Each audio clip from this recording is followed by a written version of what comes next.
want to do a quick overview of the Nitrous Express mainline system that's installed on my big block Ford.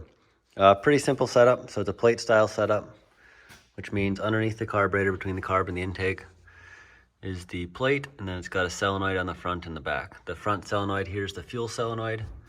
On the back side is the nitrous solenoid.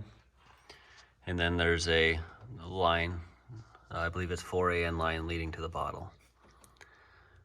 So the wiring check, I tidied up a little bit, but essentially there's a relay. The switch inside the truck activates the relay. On the power side between the relay and the switch in the truck, it goes through the wide open throttle switch, which is mounted right here next to the carburetor.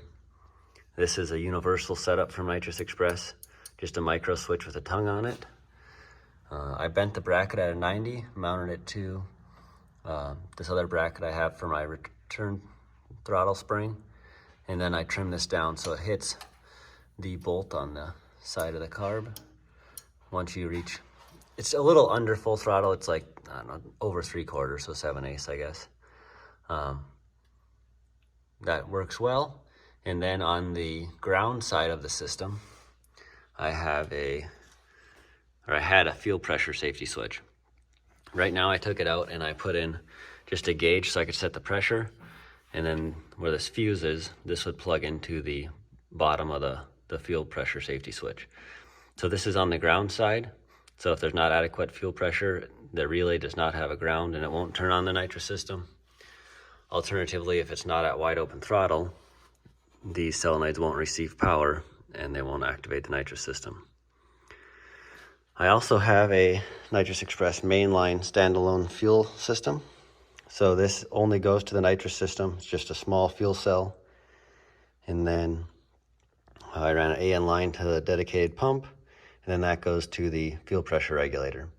So to activate this system, I arm the system, and then arming the system will turn on my fuel pump, and then I have a secondary momentary on switch inside the cab to actually spray the truck. The reason I went with the secondary switch is because I didn't want to spray it right off the line. I wanted to roll out a little bit and then activate the nitrous system. So I've only sprayed the truck, I think 3 or 4 passes. I started in 3rd gear, then I sprayed it through 2nd, and then my last pass, when everything was good and I checked my plugs, I sprayed it right about 60 feet. So basically launched and then got into the nitrous. I think I picked up about 7/10 spraying it that way. This is a 100 horse shot, which pushed the truck into 1280s, I think, 1274. Not bad for a 4,000 pound pickup with 279 gears in it. So inside the cab,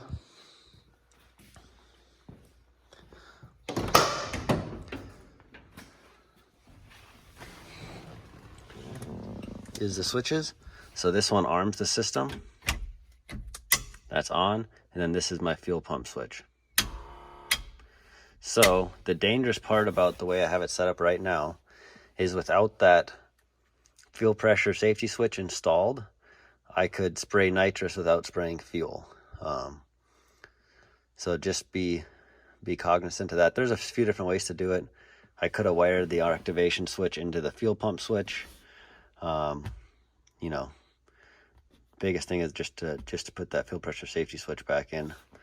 And then this is my momentary on switch. So this is just a harness I made, taped it together. A different way to do this on a budget. This is obviously real cheap, just a $5 switch, and then I just made my own little harness. But they make those start buttons for, you know, starting the vehicle by just connecting the solenoid. It's kind of like, you know, hot wiring the car, if you will, underneath the hood.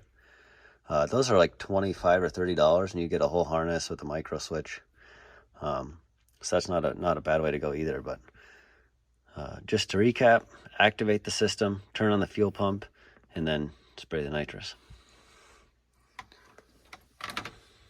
So if we come around to the passenger side of the pickup, this is where the bottle's mounted. Oops.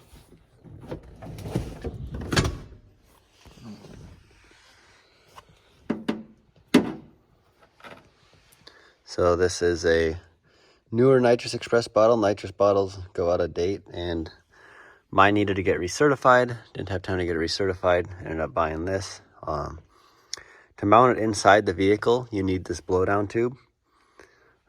Just so if the bottle has excess pressure, it can relieve that pressure and not spray nitrous inside the cab.